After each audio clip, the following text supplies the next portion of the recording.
Buenas y bienvenidos al audio resumen del ensayo Protopía, alternativas para un mejor presente y futuro.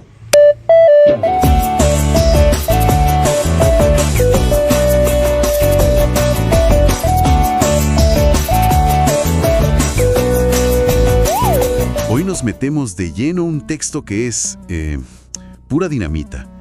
Tenemos en nuestras manos el séptimo y último capítulo de un ensayo llamado Protopía. Y es aquí donde, después de 6 capítulos de diagnóstico, el autor deja de describir el problema y se lanza a proponer soluciones. Y vaya que son soluciones. Totalmente. Es un cierre que va de lo micro a lo macro de una forma, vertiginosa. Empieza con una llamada a la introspección, a la lucha con nuestras propias limitaciones y termina literalmente planteando nuestro destino como especie en la galaxia. Es un viaje intelectual bastante audaz. Audaz es la palabra. El recorrido que nos propone es fascinante. Primero, una batalla interna contra la ignorancia. Luego, cómo asumir nuestra responsabilidad en el mundo. De ahí, revisa los mapas ideológicos que usamos, para finalmente aterrizar en el corazón del asunto. Una propuesta concreta de protopía, que es un concepto que ya exploraremos. Y lo cierra con ese broche de oro cósmico que mencionaba. Lo más interesante es cómo argumenta que no puedes tener uno sin el otro, que para llegar a las estrellas primero hay que resolver nuestros líos aquí en la Tierra, y para resolver nuestros líos primero hay que empezar por uno mismo. O sea, todo está conectado. De acuerdo, pues empecemos por el principio de ese hilo. El capítulo arranca con una idea que, a primera vista, suena muy noble. El verdadero enemigo no son los otros, sino la ignorancia y la estupidez que todos llevamos dentro. Pero, siendo honestos, ¿no corre esto el riesgo de ser un poco ingenuo? Digo, de minimizar el poder real de las estructuras que se benefician de esa ignorancia. Es una objeción fundamental, y el texto la aborda. No lo plantea como una forma de culpar al individuo para exculpar al sistema, sino como una condición necesaria. La idea es que un ciudadano, sin herramientas para pensar críticamente, es incapaz de desafiar esas estructuras de poder de forma efectiva. Es como mandar un soldado a la guerra sin entrenamiento ni armas. Por eso, el capítulo habla de forjar un arsenal cognitivo y ético. Un arsenal, me gusta el término. ¿Y qué armas incluye? La primera, y la más obvia, es el pensamiento crítico, pero lo define de una forma muy precisa. No como cinismo o negatividad, sino como la disciplina de la duda inteligente. La capacidad de separar un hecho de una opinión, de identificar falacias. Luego habla de una educación integral y continua, que no se trata solo de acumular datos para un examen, sino de aprender a aprender. Y crucialmente de desarrollar inteligencia emocional y ética. La crítica desmonta el motor averiado, pero la creatividad tiene que diseñar uno nuevo. A esto le suma la alfabetización mediática y científica, que hoy es un tema de pura supervivencia para no ahogarse en la desinformación. Y una que me parece clave, la humildad intelectual. Reconocer que podemos estar equivocados. Cita a Schopenhauer, que decía algo como: la inteligencia comienza con la duda de sí mismo. Eso suena bien en teoría, pero en la práctica, en un debate político real, admitir que podrías estar equivocado no es visto como una debilidad que tu oponente puede explotar al instante. El texto argumenta que ese es precisamente el juego del que hay que salir. La meta no es ganar el debate como si fuera un combate de boxeo, sino llegar a una mejor comprensión colectiva. Por eso, las últimas herramientas de ese arsenal son la ética, la empatía y sobre todo la capacidad de diálogo real, que es el arte de escuchar para entender, no solo para responder. Sin este trabajo interno, cualquier proyecto de cambio social, dice el autor, está construido sobre arena. Entendido. Si la lucha empieza por dentro, armados con estas herramientas, ¿cómo se traduce eso en acción en el mundo real? Porque es muy fácil caer en el, yo ya soy una persona crítica y empática, ya hice mi parte. Ahí es donde entra el segundo punto, asumir nuestra responsabilidad. Y aquí el texto es muy duro con las soluciones fáciles. Aborda esa tensión constante entre la responsabilidad individual y la colectiva.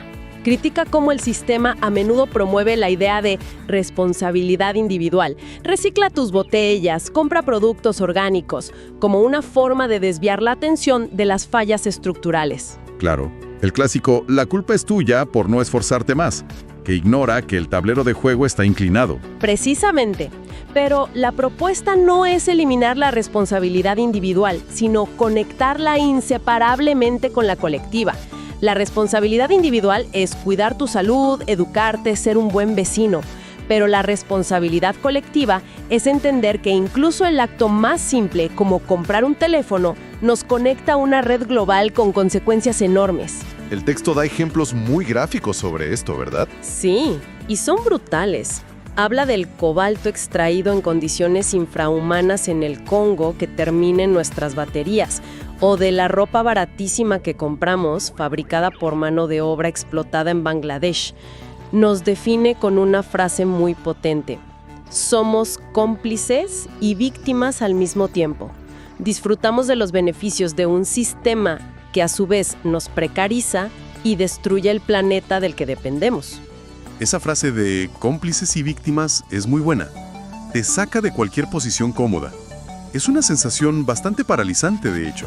Y por eso el texto critica tan duramente las soluciones superficiales.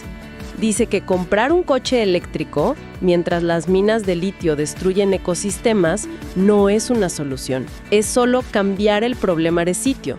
La verdadera responsabilidad colectiva, argumenta, exige atacar las causas estructurales, no limitarse a poner una curita sobre una herida que sigue creciendo. Bien, pero para actuar colectivamente y atacar esas estructuras, primero necesitamos un mapa de cómo pensamos. Y el mapa tradicional de izquierda-derecha se siente totalmente anticuado. No explica casi nada del mundo actual. ¿Qué herramientas propone el autor para entender este caos ideológico? El texto hace un repaso muy interesante de cómo han evolucionado estos mapas. Parte del eje clásico izquierda-derecha, que nace en la Revolución Francesa para describir un conflicto fundamentalmente económico. ¿Quién controla los medios de producción? Fue útil, pero hoy se queda cortísimo. Porque puede ser económicamente de izquierdas, pero socialmente muy conservador, o viceversa. Exacto. Por eso se pasó a modelos de 2 dimensiones, como el famoso diagrama de Nolan. Este añade un segundo eje, el social, que va de lo libertario a lo autoritario. De repente, el mapa se vuelve mucho más rico. Ahí ya puedes ubicar con más sentido a un anarcocomunista, que sería de izquierda y libertario, o a un fascista, que sería de derecha y autoritario. Pero incluso ese mapa parece que ya no es suficiente. Los debates sobre identidad, ecología o globalización no encajan del todo bien ahí. Y por eso el texto introduce un modelo tridimensional, un cubo ideológico. A los ejes económico y social le añade un tercer eje, cultural. Progresismo globalista en un extremo y conservadurismo nacionalista en el otro. Este modelo, aunque más complejo, sí permite entender mejor los debates actuales sobre migración, feminismo, derechos LGTBIQ+, o la crisis climática. Lo importante, y el texto lo recalca, es que estos no son mapas definitivos de la realidad, sino herramientas. Lo crucial no es ponerse una etiqueta, sino usarlos para pensar críticamente sobre las consecuencias prácticas de cada ideología. Con esos mapas más claros, el texto se lanza a la pregunta del millón: ¿cómo salimos del capitalismo? Y lo plantea no como una revolución de un día para otro, sino como una transición, casi como una metamorfosis civilizatoria. Suena muy poético, pero ¿qué significa en la práctica? Significa que no habrá un día después de la revolución. Lo compara con la larguísima transición del feudalismo al capitalismo, que duró siglos. El autor sostiene que ya estamos dentro de esa transición, en una fase de coexistencia crítica. El viejo sistema capitalista se tambalea, muestra sus grietas por todas partes, pero el nuevo sistema todavía no ha nacido del todo, solo vemos brotes. Esto me recuerda a esa famosa frase de que es más fácil imaginar el fin del mundo que el fin del capitalismo. ¿Cómo se rompe ese bloqueo mental? El texto cita esa misma idea, de Mark Fisher, el realismo capitalista. Romper ese hechizo es el primer paso y requiere recuperar la imaginación política. El autor identifica 4 condiciones que están forzando la transición. Primero, los límites ecológicos del planeta. El modelo de crecimiento infinito está chocando contra un muro. Segundo, el avance tecnológico, que podría automatizar tanto trabajo que el sistema de salarios dejaría de tener sentido. Tercero, la crisis de legitimidad de los gobiernos. Y cuarto, una nueva conciencia moral y ecológica que está emergiendo. ¿Y quiénes son los protagonistas de este cambio? Ya no es solo la clase obrera industrial clásica. No, el sujeto revolucionario se ha multiplicado. Son los trabajadores precarizados de las plataformas digitales, los movimientos feministas y ecologistas, las comunidades indígenas que defienden sus territorios, las redes de activistas digitales. Es una red descentralizada de actores. Por eso, la transición no será solo de leyes y economía, sino profundamente cultural. Necesitamos desear un futuro diferente.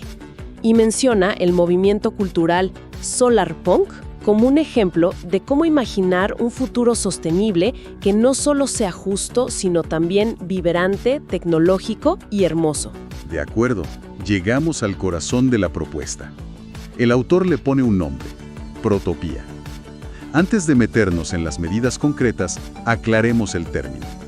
Entiendo que una utopía es un destino perfecto al que nunca se llega. Una distopía es un accidente de tren. Y una protopía es algo así como estar reparando las vías mientras el tren sigue en marcha.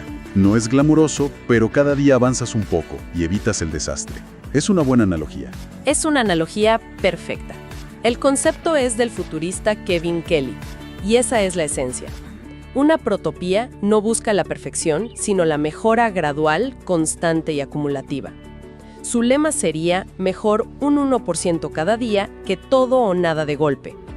Es un enfoque pragmático, que acepta la imperfección y se enfoca en soluciones que se pueden empezar a construir aquí y ahora. Pues vamos a esas soluciones. El texto detalla 6 propuestas concretas. La primera es hacer comunidad. Sí, y lo plantea como un acto político radical. En un mundo que nos empuja al aislamiento a través de las pantallas y la competencia, crear espacios físicos de encuentro, debate y apoyo mutuo es un acto de resistencia. No se trata de tener más amigos en redes sociales, sino de reconstruir el tejido social real, cara a cara. La segunda propuesta ya suena mucho más compleja. Un sistema paralelo de intercambios comunitarios. Esto es básicamente crear una economía alternativa. Exactamente. Es un ecosistema económico que funciona en paralelo al mercado capitalista, basado en la cooperación y no en el lucro. Incluye cosas como bancos de tiempo, intercambio directo de bienes y servicios, proyectos productivos grupales y algo muy importante: reconocer el trabajo de cuidados como un pilar económico fundamental. La idea es reducir la dependencia del dinero y del mercado para satisfacer nuestras necesidades, fortaleciendo la autonomía de la comunidad. Suena increíble, pero a la vez muy difícil de poner en marcha. ¿Cómo empieza algo así sin que sea absorbido por el mercado o se quede en un nicho para 4 idealistas? El texto sugiere empezar a pequeña escala, a nivel de barrio o de un pequeño pueblo, creando una estructura con comités de bienestar, cultura, innovación, etc.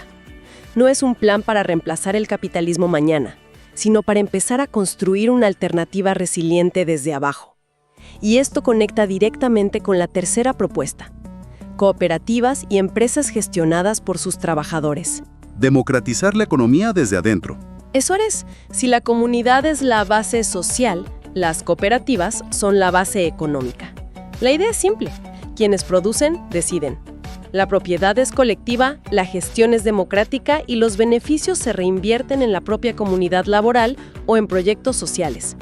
El texto pone el ejemplo de un centro de acondicionamiento físico autogestionado para mostrar cómo podría funcionar en la práctica. La cuarta propuesta da un salto tecnológico. Habla de democracias participativas mediante tecnología descentralizada. Espera, ¿está proponiendo usar blockchain para votar? Con lo volátil y complicado que es, no suena a receta para el desastre. El autor es consciente de los riesgos y dedica un buen espacio a analizarlos. Su argumento es que la democracia representativa, con políticos profesionales, es una solución técnica del siglo XVIII que hoy está obsoleta. Propone un sistema donde la ciudadanía pueda proponer, debatir y votar políticas directamente usando tecnologías seguras y descentralizadas.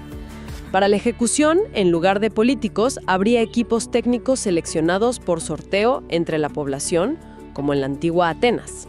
¿Y qué pasa con los problemas obvios, como la brecha digital, la seguridad contra hackers o la compra de votos? Los analiza uno por uno. Propone soluciones como puntos de acceso públicos y gratuitos, sistemas de verificación de identidad robustos y protocolos criptográficos para garantizar el anonimato y la seguridad del voto. Reconoce que es un desafío tecnológico enorme, pero argumenta que es un camino que vale la pena explorar para superar la crisis de la democracia actual. Bien, pasamos a la quinta. Reorganización urbana. Esto va de recuperar las ciudades para las personas, no para el capital. Implica, por un lado, tratar la vivienda como un derecho fundamental, no como un activo para especular. Y por otro, rediseñar los barrios para que sean autosuficientes. La ciudad de los 15 minutos, donde tengas todo lo esencial, trabajo, ocio, servicios. Ok, y para ya ir finalizando con este último capítulo del ensayo Protopía, esta es la siguiente reflexión, y es que desde hace un buen rato le he dedicado una importante cantidad de tiempo a estudiar las problemáticas del mundo moderno, tratando así de entender sus causas y posibles soluciones. No obstante, he caído en cuentas que este contenido revolucionario que consumo inclusive es un mecanismo más de domesticación social. Puede que ladremos mucho, critiquemos y nos quejemos de lo mal que está el sistema, pero que en la gran mayoría de casos esas críticas se queden en el contenido infinito del internet y pues no se materialicen en la vida de las personas en sus condiciones materiales. Es decir, no nos atrevemos a morder, o bueno, a lo mucho hacemos algunos cambios en nuestro estilo de vida, pero nada significativo que genere un impacto en el funcionamiento del sistema. Y ojo, con morder no me refiero a hacer una revolución violenta necesariamente, donde la muerte de quienes tienen el poder sea el objetivo, no, sino a desarrollar mecanismos que solventen las problemáticas mediante la autogestión, cooperación y la acción colectiva. Por ello, cansado de la crítica sin propuestas, lo que propongo en este último capítulo justamente son posibilidades, las cuales hoy podemos empezar a desarrollar, sin la necesidad de esperar años a que el gobierno haga algo, a que alguien nos salve de nuestra esclavitud moderna. Ya lo dijo Cancerbero. Que nos ayuden los angelitos, lo dudo. Que nos ayuden estos gobiernos, lo dudo. Por eso les propongo cambiar el futuro. Nosotros pueblos no hace falta más ninguno, no. Con estudio, con trabajo, con respeto y con amor yo les propongo cambiar el futuro. Si aceptan, levanta el puño y grita, lo juro. Lo juro. Más duro. Lo juro. Sí, sí, sí, sí. Ya, despierta. Hermano latino, despierta. Tengo ganas de hacer la mejor canción del mundo. Cancerbero, que se traduce y le entiende de todo. Nunca habrá revolución sin evolución de conciencias.